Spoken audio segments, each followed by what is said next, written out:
Viva! Paulo Pena, jornalista de investigação. É jornalista só. Um jornalista tem que ser um jornalista de investigação por natureza, ou não? Sim, todos os jornalistas têm que fazer investigação, não é? Qualquer notícia que nós tenhamos que fazer, qualquer breve, tem que ser investigada, porque a nossa função é contar a verdade aproximada das coisas, e por isso... É isso que diz nos livros? É isso que... Na prática também, Jorge. É? Sim. Nós estamos a fazer bem isso ou não? Não. A culpa não é tanto dos jornalistas e de cada um e cada uma individualmente. A culpa é da forma como, enfim, dada a crise que se vive há uns anos, se aposta num jornalismo cada vez menos rigoroso desse ponto de vista. Mas vês isto como uma coisa sistémica, como uma coisa quase... que é um plano maquiavélico que alguém tenha inventado, quer dizer, vamos enfraquecer o quarto poder, ou aconteceu porque aconteceu? Estou certo que isso também terá algum peso. Enfim, todos os tipos de regime desconfiam da liberdade de informação. E querem controlar. A liberdade de informação e a liberdade no geral, não é? Claro, a liberdade no geral. A liberdade é um aborrecimento, porque a liberdade é perguntar porquê, não é? É sempre incontrolável no fim, não é? E por isso... Mas isso tem um peso, seguramente. Mas o principal problema não será esse. O principal problema é a forma como, enfim, para abreviar e não ficarmos aqui a tarde inteira a falar disto, as administrações dos meios de comunicação social em Portugal e no mundo inteiro resolveram apostar num tipo de jornalismo low cost, que não é o jornalismo que faz falta a uma sociedade desenvolvida como a nossa. Como é que isso se faz? Como é que isso se fez e como é que se vai fazendo? Vai-se fazendo cada vez menos com enviados especiais aos acontecimentos e com cópia do que outros jornais e outros meios de comunicação, outras televisões, outras rádios. Para que é que a gente lá vai? Se a Reuters ou a Lusa já nos traz aqui, a gente pode copiar o parágrafo e pôr na nossa publicação ou na nossa rádio. Um site qualquer, num sítio qualquer, e com aquela ideia que provou ser errada, do meu ponto de vista, de que quanto mais publicarmos, mais cliques vamos ter online, e por isso vai dar mais publicidade, e por isso vai tentar colmatar aquilo que tinha sido a quebra de vendas e a quebra de receitas com a venda de informação. Mas quando passamos para o digital, isso acabou por não acontecer. Isto é, a relação entre cliques, supostamente leitores, e a relação e aquilo e o dinheiro que se dava para a própria publicação não aconteceu, como não pagou aquilo que é a compra de jornais na banca, aquilo que era a publicidade que os jornais arrebanhavam. Hoje em dia praticamente isso desapareceu. O modelo de negócio faliu? Sim, este modelo de negócio é um modelo de negócio falido. Nós temos em Portugal vários exemplos de jornais que eu não sei como é que sobrevivem, porque, enfim, são deficitários. E temos muitas situações, temos jornais que não sabemos de quem são, temos essas coisas todas que sabemos. Mas o grande problema no mundo inteiro é precisamente esse. Enfim, há muitos bons exemplos de coisas que foram experimentadas e feitas e que não vão neste sentido, mas ainda há pouco tempo uma colega minha do Investigate Europe teve um problema com o jornal dela, porque onde ela trabalhava há mais de 20 anos, porque o jornal queria que ela fizesse turnos. Ela é mãe, enfim, tem limitações na sua disponibilidade horária, e queria que ela fizesse turnos de 8 horas para copiar coisas online, e ela é uma jornalista experiente. Uma fábrica. Portanto, aquilo que acontecia normalmente no jornalismo, em particular nos jornais, é que tu trabalhavas, muitas vezes dias a fio para uma determinada matéria com grande profundidade e qualidade, e depois, no momento em que aquilo estava maduro para ser publicado, aquilo era publicado e tinha relevância. E hoje nós trocamos isso por uma fábrica com o molde, e quanto mais notícias fizeres, melhor tu és? Exatamente, sim. O objetivo dos turnos online é que qualquer pessoa escreva 10 notícias por dia, o que numa redação pequena de 20, 30 pessoas faz com que um determinado jornal publique 200 notícias num dia, o que é completamente absurdo e não faz nenhum sentido do ponto de vista da missão informativa desse jornal. Como é que se escolhe no meio de 200 notícias? Claro. Não era melhor fazer 20 com boa qualidade? Claro, lembro-me perfeitamente dos meus primeiros tempos na Visão, em que eu tinha que batalhar para publicar uma história que estava feita há um mês e nunca mais saía, nunca mais era publicada. Temos outras coisas para publicar, vê lá isso, a tua história ainda não é suficientemente forte, suficientemente boa. Fala com mais pessoas, vai entrevistar mais pessoas, vai de novo ao sítio ver o que é que aconteceu. Claro. Tens a certeza mesmo? Se for verdade, a gente publica, mas cuidado, vamos lá ver como é que é a história, como é. E no jornalismo de investigação, isso ainda é mais agudo, porque publicar uma grande história que chateie poderosos é normalmente um bom caminho para depois receber de volta reações da mais variada forma. Exatamente, sim. Não é uma boa escola para fazer amigos, não. Como é que tu confrontas quando tu tens uma peça jornalística de investigação que tu sabes que encontras coisas que vão, no fundo, aborrecer poderosos? Como é que é esse primeiro diálogo quando tu telefonas no fundo ao visado? Como é que é essa conversa? Eu tento sempre que seja uma conversa interessante, até porque a minha experiência é que quanto mais nós apostarmos nessa conversa, mais informação vamos conseguir ter. Em vários casos eu consegui ter informação que nunca pensava poder ter na conversa com as pessoas visadas, porque elas iam acrescentando detalhes que eu não conhecia, naturalmente. Claro, porque eles conhecem a história, e tu estás à procura. Claro. Portanto, o especialista, no fundo, é a pessoa que tu estás a entrevistar. Exato. E tu estás lá para ouvir. Claro, e não há nenhum julgamento, em muito raras circunstâncias, há um julgamento da minha parte sobre a inimizade. É evidente que eu tenho reações, enfim, é normal que eu tenha convicções sobre as coisas sobre as quais eu escrevo e trabalho, mas tento seguir sempre um conselho de um jornalista americano que está num livro muito engraçado que se chama The New Journalism, em que ele conta a história de que, como, enfim, fez uma investigação em que levou à prisão um congressista do estado do Illinois.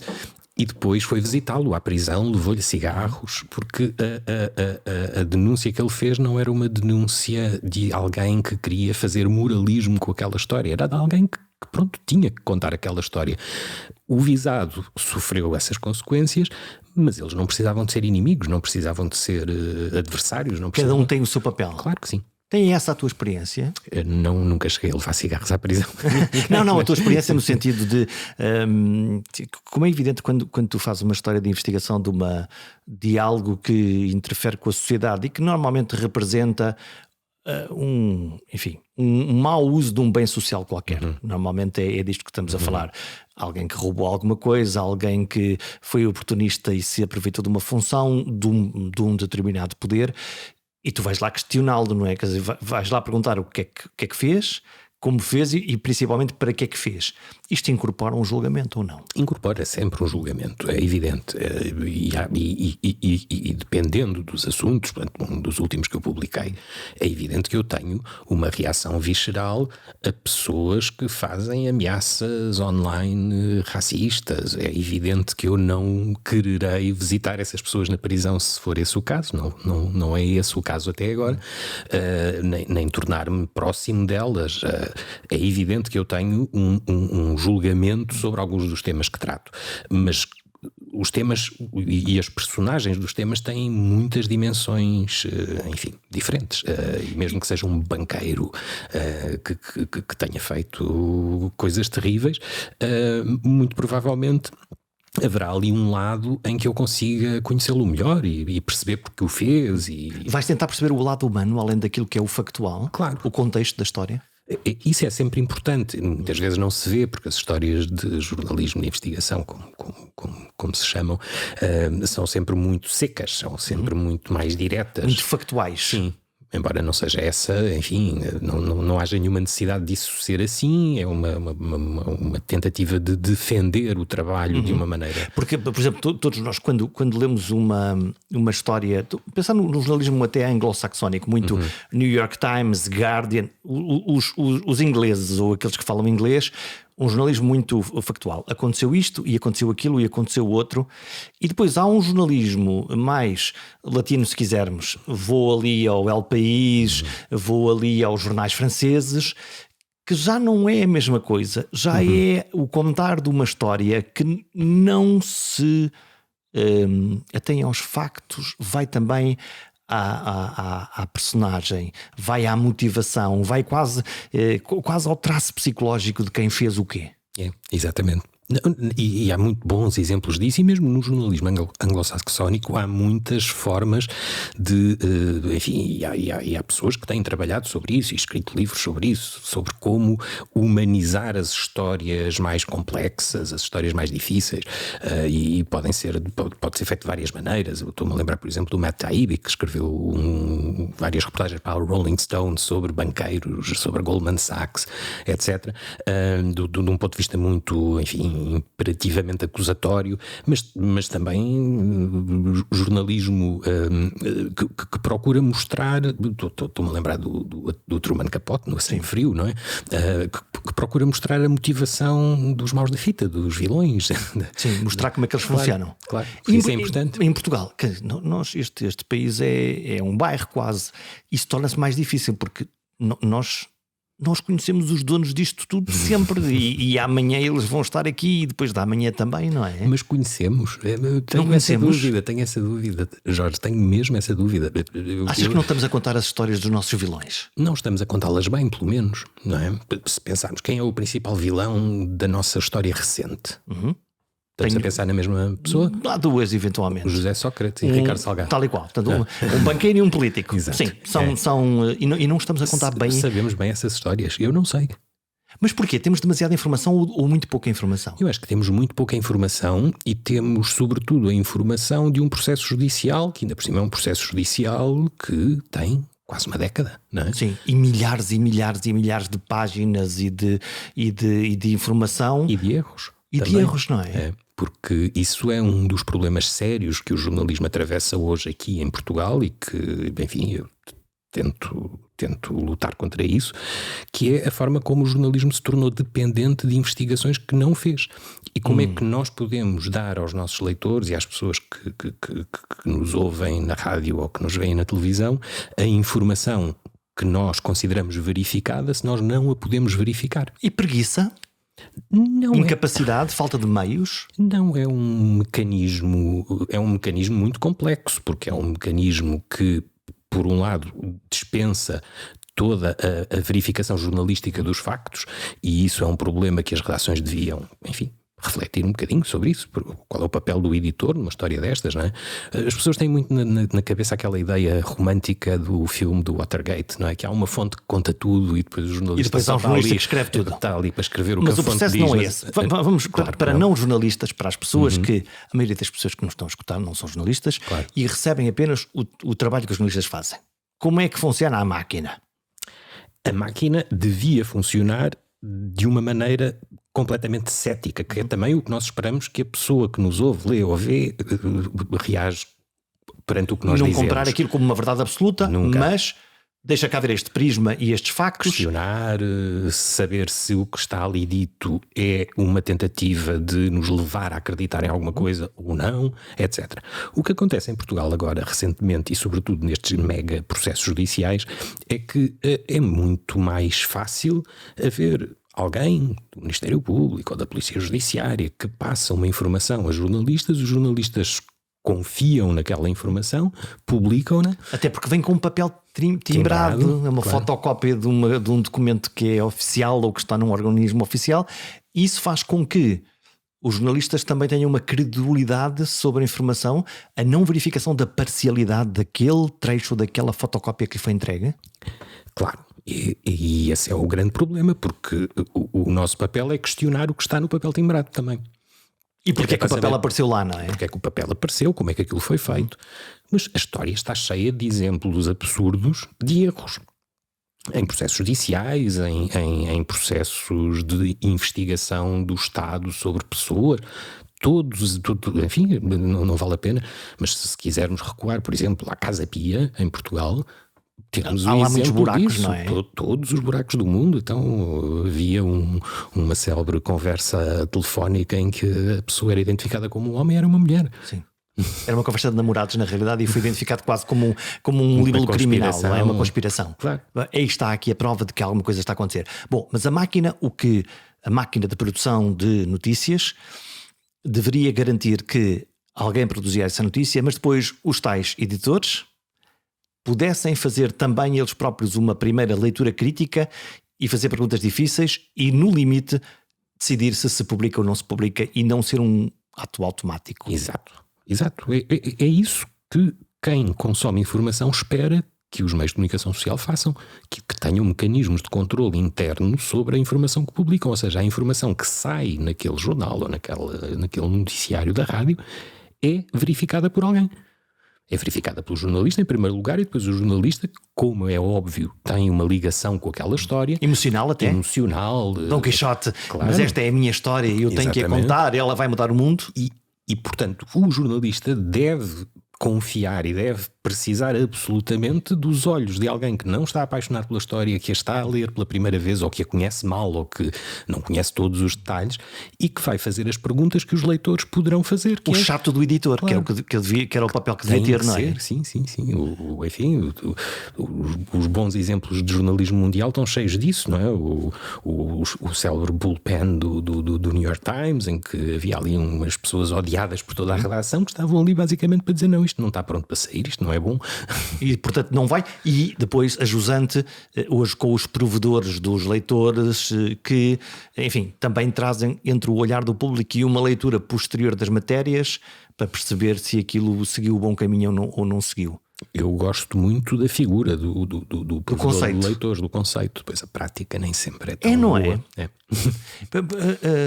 Dá-te a ideia que nós já falamos aqui de dois pontos desta escala. Por um lado, a produção de informação oficial nos processos de investigação, por exemplo, e por outro lado, os processos de verificação jornalísticos, incluindo o provedor.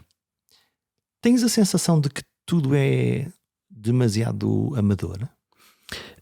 É tudo demasiado frágil em Portugal nesta altura. Frágil é a tua palavra, não é? Sim, é frágil porque, enfim, começamos logo por não ter uma massa crítica de leitores e de consumidores de informação que estejam envolvidos. E uma exigência? Que tenham essa exigência e que sejam construtivos. Ou seja, eu digo sempre isto, a culpa, estamos aqui a apontar o dedo e vamos apontar o dedo e nada nos fará não apontar o dedo às falhas que nós jornalistas praticamos. Mas a sociedade não pode pensar que vive sem informação, como alegremente parece pensar a sociedade portuguesa atual, não é? Que, enfim, para que é que eu preciso disso? Eu vou ali às redes sociais e estão lá as notícias. E está lá tudo, eu leio os títulos e fico a saber tudo. Não há nenhuma sociedade que consiga desenvolver-se sem estar informada. Não há. É uma sociedade que é uma presa muito fácil para boatos, para informação falsa, para tentativas de manipulação e para o mau jornalismo também, porque essa sociedade, se depende dos títulos que vai fazendo scroll ou que vai deslizando o dedo nas redes sociais, é uma sociedade que desistiu de querer, enfim, conhecer mais para que é que nós servimos, não é? Nós servimos para dar às pessoas a informação que elas precisam para as suas vidas, para saber se estão ondas na Ericeira e podem fazer surf, se as casas estão com os preços que estão porquê, esse tipo de coisas. É para isso que nós servimos, mas nós só serviremos se do outro lado estiver uma sociedade que queira ter essa informação e que exija, que peça, que seja exigente e... O que me faz saltar um bocadinho para o tema que nós tínhamos, enfim, combinado conversar durante esta edição, que é a questão das fake news, das notícias falsas. Preferes notícias falsas ou desinformação? Enfim, eu percebo os argumentos todos sobre o uso de palavras difíceis e chatas como estas. Enfim, é o que for mais fácil. Podemos ir à causa das coisas. Fake news é a expressão inglesa que um senhor chamado Donald Trump escolhe no fundo, para descredibilizar completamente os mídias e os jornalistas, que é qualquer coisa de que ele não gostava. Fake news. Eu acho que ele adorava, não era não gostava. Ele dependia da forma como, enfim... Ele alimentou o monstro? Ele percebeu o monstro? Ele criou um monstro específico, alimentou-se dele e o monstro continuará. Enfim, não nasceu ali. O monstro, se o quisermos definir, é este jornalismo 24 horas por dia, 7 dias por semana, em que, como nós sabemos e toda a gente que pense 2 segundos sobre isto percebe, não há informação importante 24 horas por dia, 7 dias por semana. Logo há que a inventar. Logo, há que a inventar, há que a polemizar, há que torná-la... Alimentar o cavalo. Sim, quente e emotiva e essas coisas todas que estas coisas fazem com que as pessoas tenham uma relação de ansiedade com a informação. O que é que eu estou a perder? E o que é que eu estou a perder, ou porque é que isto está a acontecer agora e como é que eu vou viver agora se isto Mas isso acontece nas coisas importantes e nas coisas absolutamente triviais. Triviais, o que é que são coisas importantes? Coisas importantes seria, por exemplo, a cura da malária, não é? Essa seria de a facto inflação, o temporal, o preço das coisas, o sistema. Isso são coisas relevantes. As celebridades não são, a forma como o Cristiano Ronaldo vai no avião, não sei para onde, também não é. Esse tipo de coisas não são as importantes, mas são essas que alimentam o ciclo constante, reverberativo da informação atual. E isso o exemplo do que criou criou o Trump. Há um exemplo. Voltaremos já aos assuntos mais sérios. Há uma história recente da nossa sociedade. Ronaldo é uma figura planetária, que é o momento em que Cristiano Ronaldo se dirige ao treinador Fernando Santos e diz: deve estar com uma pressa para... Bom, enfim, depois disse umas palavras em português mais arcaico. E o que é curioso naquele fenómeno não é o desabafo, obviamente, não é de todo, quer dizer, a frustração que eu consigo perceber, a pressão que ele deve sentir no Mundial. Não consigo sequer imaginar como é que será. Mas acontece um fenómeno muito curioso que eu gostava de ouvir a tua opinião, que é, subitamente, metade dos portugueses, não tenho nenhum dado científico a isto, mas metade dos portugueses dizem: obviamente ele disse aquilo. Ele disse ao treinador: não me substitui, estás com muita pressa para me substituir. E depois a seguir pode fazer um julgamento de valor, pode dizer aquilo, não pode, lá está. Temos 5 dias de telejornais para encher. Mas a outra metade da população diz: vocês são estúpidos, não perceberam que ele não disse aquilo e principalmente são ingratos. Há duas verdades sobre o mesmo facto. Eu acho que toda a história é extraordinária e eu não vi a história extraordinária ser contada. Posso ter eu também não, eu só vi o acessório. Porque a história extraordinária era alguém que atinge um grau de superação, enfim...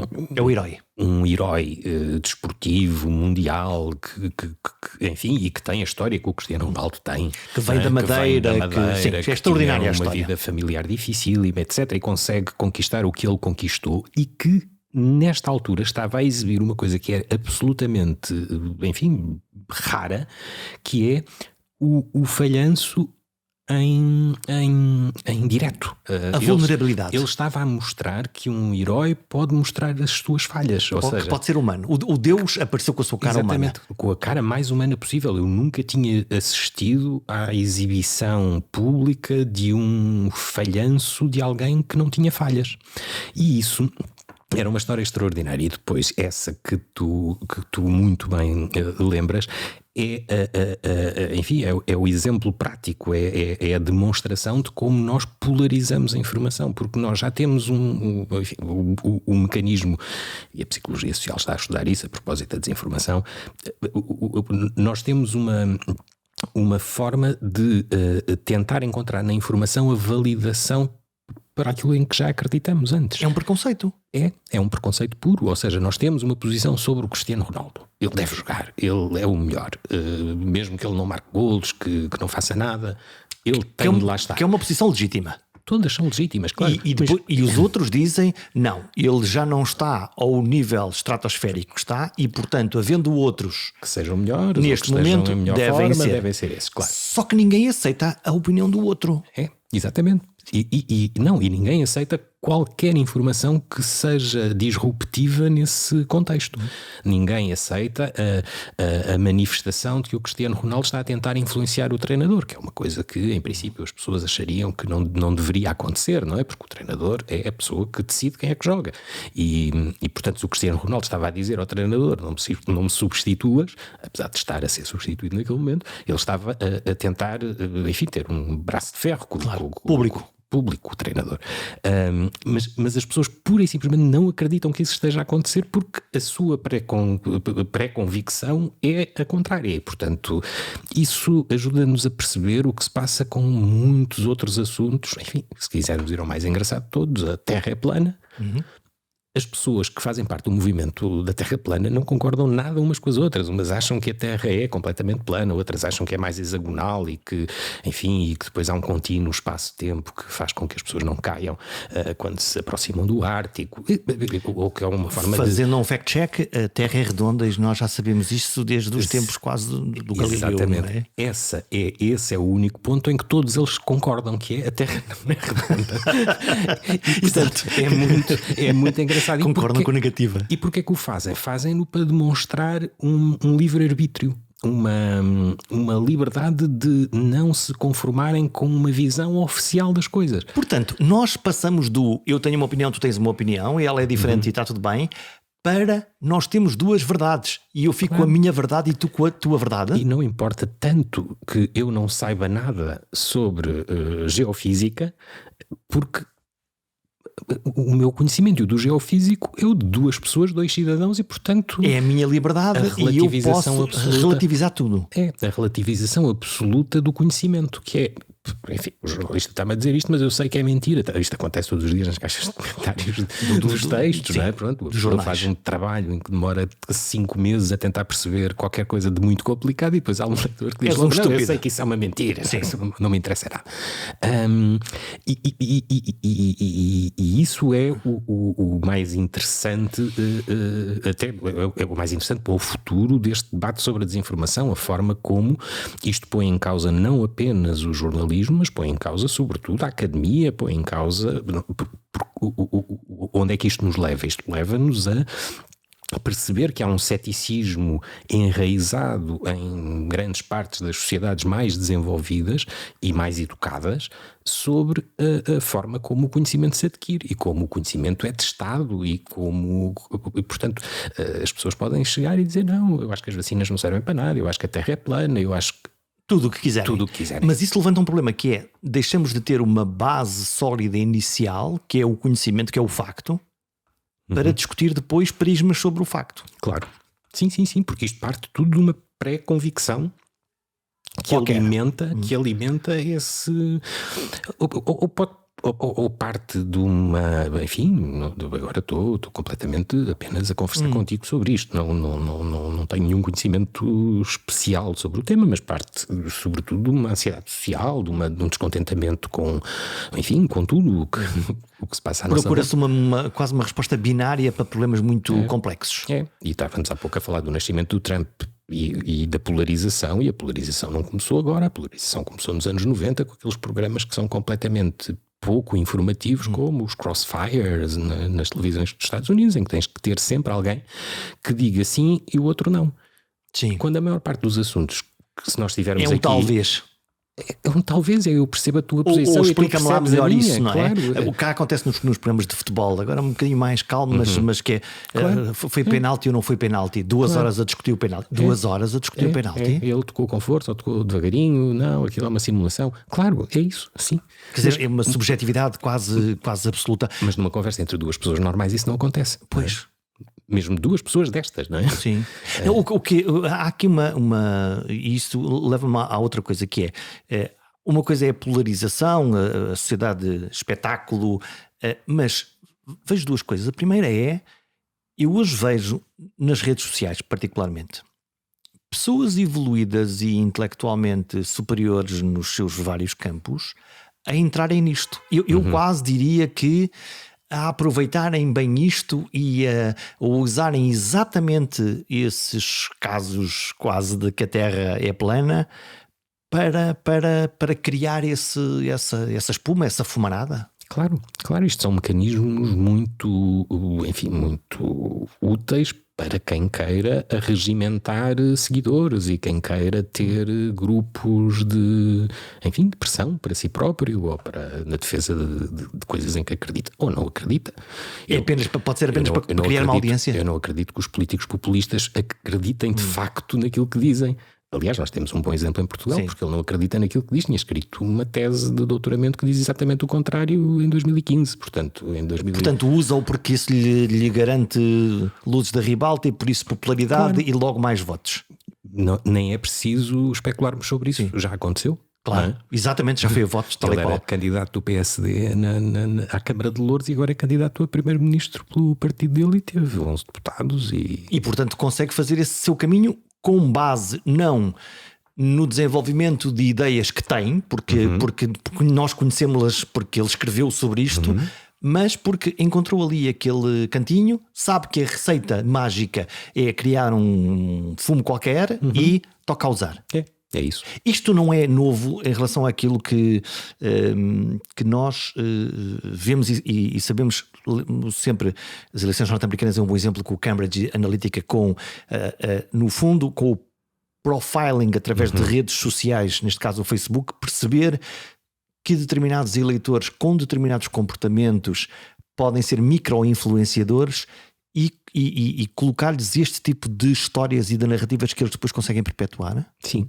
Sim, isso acontece, enfim, e acontece de certeza também em Portugal. Aconteceu em Espanha com o Vox, aconteceu no Brasil. Mas isso é que há fábricas de notícias de fake news? Há fábricas de fake news, sim. Muitas das fake news que eram distribuídas em Portugal vinham do Brasil, algumas até escritas em português do Brasil, portanto isso era bastante evidente e há uma colaboração evidente entre os movimentos políticos dos dois lados do Atlântico. Mas que escrevem deliberadamente histórias que... Sim, histórias, ou sobretudo imagens, ou são sobretudo apelos, ou são sobretudo descontextualização de factos, ou mentiras puras e simples, não é? No Brasil foi muito conhecida.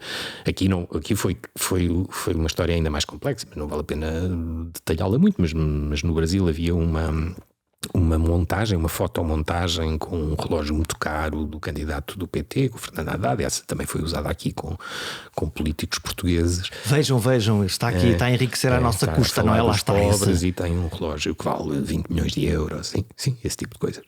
Ativa logo, lá está, a raiva, a inveja, todos esses sentimentos aparecem.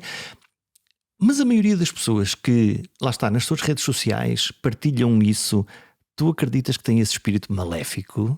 Não, de todo, não. Acredito que se sintam indignadas. Esta história é muito engraçada, porquê? Porque ela depois foi aproveitada por um blog que se chama Direita Política, que é muito ligado ao Chega, mas antes disso ela tinha sido, quem o fez foi uma pessoa que até foi um candidato autárquico do PSD que estava preocupado com o facto das pessoas serem vulneráveis à desinformação, e ele no Paint fez um desenho da Catarina Martins, do Bloco de Esquerda, com um relógio igualzinho à história do Haddad, e pôs na página de Facebook dele. A história é manipulada. A história é manipulada a dizer, atenção, pôs em letras maiúsculas, atenção que isto que eu estou aqui a pôr é falso, mas é só para verem como é fácil fazer isto. E os comentários das pessoas que seguiam a página dele é: estes políticos são todos iguais. As pessoas não conseguiram nem sequer ler a história. Nem leram que aquilo era falso. Portanto, começaram e depois o tal blog. Claro, depois aproveita e faz ao contrário, não é? Vejam lá isto é uma como uma história nossa, verdadeira. É. E eu depois entrevistei o dono do blog, que me disse: isso é mentira, não sabia que era mentira, pensava que era verdade. Portanto, quem é que está a beneficiar destas histórias? Não, estão este tipo de políticos emergentes no mundo inteiro que conseguem ganhar eleições de uma maneira, enfim, pouco expectável e muito espetacular.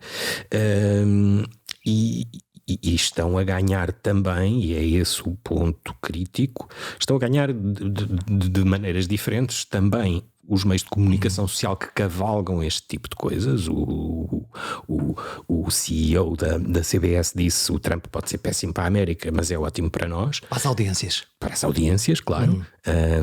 Les Moves escreveu, disse essa frase que está citada em vários livros. É bom porque alimenta uma bolha de adição à informação. Ou te apaixonas ou te irritas. Polarizadora, claro. Não é possível ficares indiferente no fundo, Aquela coisa extraordinária nos Estados Unidos, em que há famílias inteiras que veem separadamente noticiários, uns da Fox, outros da NSBC, e não têm tema de conversa. Famílias ângulos diferentes juntas, de visão, que têm uma visão completamente. Portanto, uns à direita, neste caso do Trump, vão ver a Fox News para ver a sua realidade confirmada nas notícias, e por outro lado na CNBC alguém que mais liberal, mais à esquerda, e vai ver também a sua verdade. Exatamente, e depois não tem tema de conversa à mesa de jantar, porque é uma fratura social. É uma fratura social, é uma fratura de conhecimento, é uma fratura de cultura, é uma fratura de... Mas pronto, estamos a falar de, enfim, um exemplo já demasiado, provavelmente, distante das pessoas, porque isso pode não acontecer ainda em Portugal, não é? Eu não acredito, mas pode vir a acontecer facilmente, não é? Mas o mais preocupante não é tanto a forma como a comunicação social, que usa este tipo de populismo polarizador para ter audiências. E isso ou é atrair o clique, lá está. Atrair o clique, etc. Não é fácil de ver que durante muito tempo houve algum pudor em dar voz às propostas mais tipo a castração química ou a pena de morte, esse tipo de coisa. Hoje isso é livre. Por um lado, mas depois há um outro efeito, e há um outro efeito muito preocupante quanto a mim, o mais preocupante de todos, que é a forma como algum tipo de poderes passou a achar que era preciso controlar as fake news e a desinformação de uma maneira mais proativa, levando, por exemplo, o Twitter a proibir o Trump de escrever lá quando, durante, enfim, todos os outros uma regra ou regulamento que de alguma maneira bloqueia aquilo que é um promotor de uma determinada expressão. Claro. Mas isso levanta-nos um problema que é, nas caixas de comentários de jornais é um bom exemplo, que é o facto de haver uma determinada notícia e haver muitos comentários, enfim, vou dizer, descentrados da realidade. O impulso para apagar, cortar ou esconder aquele comentário, por mais descentrado que ele seja, levanta também um problema de limitação da liberdade individual, não é? Claro que sim. John Stuart Mill sempre... O disparate é essencial para o bom conhecimento. Nós precisamos de ter nas nossas sociedades liberdade para a exibição do disparate, para a exibição da mentira, para a exibição do erro, para tudo. Portanto, isso. Não vai lá com regulamento. Não, e sobretudo não podemos é confiar que é o Mark Zuckerberg ou que é o dono do Twitter ou que é o dono de uma rede social, qualquer que ela seja, que chega a milhares de milhões de pessoas no mundo inteiro, que vai decidir o que é a verdade a que eu tenho direito. Não é o algoritmo que pode defender isso, não é? Nem o algoritmo, nem nenhum governo, nem nenhum gestor de redes sociais, nem a verdade a que nós temos direito é a verdade a que temos de poder aceder e formular nas nossas cabeças e ter capacidade de a distinguir. Se não vamos lá por regulamentação, e presumo que por censura ou autocensura também não chegaremos lá, vi que há um projeto brasileiro, filho de um outro norte-americano, que é os jornais terem uma espécie de polígrafo que vai verificando nos principais influenciadores o que é que eles estão a publicar e depois, no fundo, cria quase fact-checking, quase bonequinhos a dizer isto que aqui está escrito não corresponde à realidade, para tentar combater essa viralização do conteúdo. Eu acho que isso não tem o efeito que as pessoas que o criaram pensam que tem, porque as pessoas que veem a mentira não vão ver a correção da mentira. Claro. Há muitos estudos de psicologia social que demonstram isso. Eu entrevistei um professor brasileiro que não sei se ele trabalhou com esse projeto em específico, mas o que ele dizia é que a primeira audição da mentira é sempre essencial para a convicção. Depois, quando as pessoas são confrontadas... A primeira onda. que são confrontadas com o desmentido absoluto, cabal, indesmentível da mentira, elas já não acreditam no desmentido, acreditam na mentira. Acham, mas há aqui qualquer coisa que, como o QAnon nos Estados Unidos, aquela ideia de que havia uma pizzaria com uma cave onde a Hillary Clinton tirava a medula das crianças para fazer não sei o quê. O que é que nos faz? O que é que faz a pessoas acreditar em coisas tão bizarras como essa? Isso provavelmente sempre nos aconteceu. É porque a história é uma boa história, apesar dela ser mentira? É, porque há uma plausibilidade qualquer da história que nos interessa, ou porque nos deixamos infantilizar por aquilo que falávamos antes, que é um discurso completamente emotivo sobre os factos, sobre as pessoas, sobre as intenções das pessoas. Enfim, mas também temos o contrário disso na rua. Eu tive cá um colega há pouco tempo que ficou espantado com uma coisa que eu valorizo muito em Lisboa, que é aquela coisa quando passamos num caminho estreito e há duas pessoas em sentido oposto, uma espera que a outra passe primeiro, etc., que é uma coisa que já não existe em tantas cidades assim. Isso acontece na rua, mas se cada um for ao volante do seu automóvel ou estiver na sua rede social, aí a coisa já é diferente. Eu também tenho um bom exemplo na Hungria, por exemplo. Estava lá a escrever sobre, enfim, o fim abrupto, mas de veludo da democracia, e reparava como no trânsito aquela sociedade era perfeita. A forma como as pessoas deixavam sempre, os carros paravam 10 metros antes da passadeira se nós nos aproximávamos dela. Ficaste desconfiado? Não, acho que as sociedades são todas muito complexas e todas muito... E enfim, temos bastantes exemplos disso na história, de como belíssimas sociedades educadas se deixaram levar por pesadelos políticos, não é? Olha, nós estamos na parte final da nossa conversa, mas estamos hoje a viver, às vezes parece-me quase anestesiados,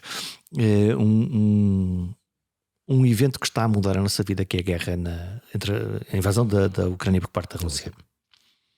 Na produção da informação, quer de um lado, quer do outro, está a produzir-se muitíssima informação que é deliberadamente enviesada, mentirosa, ou escolher este facto, não escolher aquele. Como é que tu estás a ver isto, este fluxo? Mas isso também sempre aconteceu, Jorge. Ou seja, aquela ideia de que o inimigo iria distribuir panfletos de avião dizendo do nosso lado estamos a comer caviar, vocês estão aí a morrer de fome, etc. Esse tipo de mentira. Agora acontece noutros palcos, não é? Mas acontece. Acontece sempre, não é? Sempre aconteceu. Agora, o que é mais fácil é a forma de difusão dessa mentira, não é? Porque essa mentira agora chega-nos em tempo real, nas redes sociais, por todos os meios digitais que nós temos ao nosso dispor e pela forma como nos concentramos neles e como não duvidamos deles, que era toda a conversa anterior. Sim, até porque é curioso, nós estamos deste lado, às vezes esquecemos disso e portanto se vem do lado russo nós a priori dizemos, obviamente estão a mentir, mas não fazemos a mesma coisa se a informação vem do lado ucraniano ou pior, se vem do lado dos governos europeus ou norte-americanos. Parece que temos uma bitola diferente de ler a informação. Eu tenho que te confessar que parei, enfim, eu já não escrevia no Facebook, mas deixei de ver o Facebook porque me irritava profundamente a forma como os meus amigos, nós chamemos assim, alguns são mesmo meus amigos, embarcavam em discussões absurdas sobre os bons e os maus e etc. É evidente, eu tenho a minha posição sobre o que aconteceu ali e acho que é evidente e factualmente indesmentível que há um país que invade outro e portanto há uma responsabilidade do país que invade sobre o país que é invadido, etc. E portanto não há nenhuma dúvida sobre isso. A questão é, numa guerra há sempre atrocidades. Portanto, o que se tem que fazer é evitar que as guerras... É parar aquilo. É parar as guerras, é acabar com as guerras. Não é tomar um partido da aniquilação do mal na guerra. Em nenhuma circunstância, não é? Isso foi terrível durante a Primeira Guerra Mundial, no final da Primeira Guerra Mundial, que teve uma consequência devastadora, que foi a Segunda Guerra foi Mundial. A Segunda Guerra Mundial e com que é que vamos castigar vamos castigar os maus e depois esse fenómeno trouxe transformar os maus em horríveis, péssimos e enfim, sabemos todos o que aconteceu. Enfim, embora haja quem também sempre tenha desmentido, não é?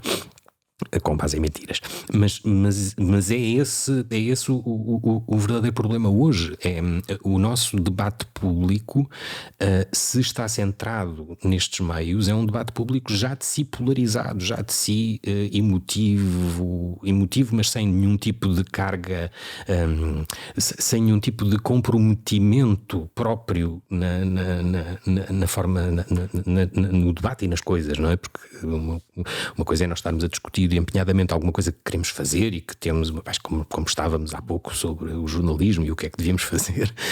A outra é sobre uma guerra que para nós é distante. Sim. E que tem um efeito... E que é difícil de compreender algumas coisas, não é?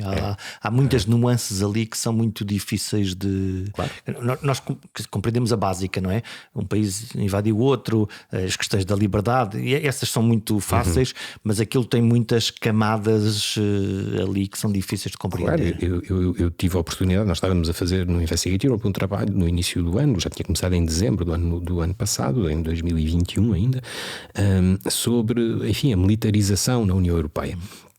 E a guerra começa em fevereiro, 24 de fevereiro começa a invasão da Rússia à Ucrânia, e nós estávamos a trabalhar com bases de dados sobre venda de armas e reparámos que havia venda de armas à Rússia de países europeus, como a França, a Alemanha, vários, depois do embarque decretado em 2014, depois da invasão da Crimeia. E publicámos essa história. É evidente, a reação à nossa história foi muito mais intensa dos opositores ao apoio à Ucrânia. Por exemplo, o Breitbart pediu-me uma entrevista, eu não dei, claro.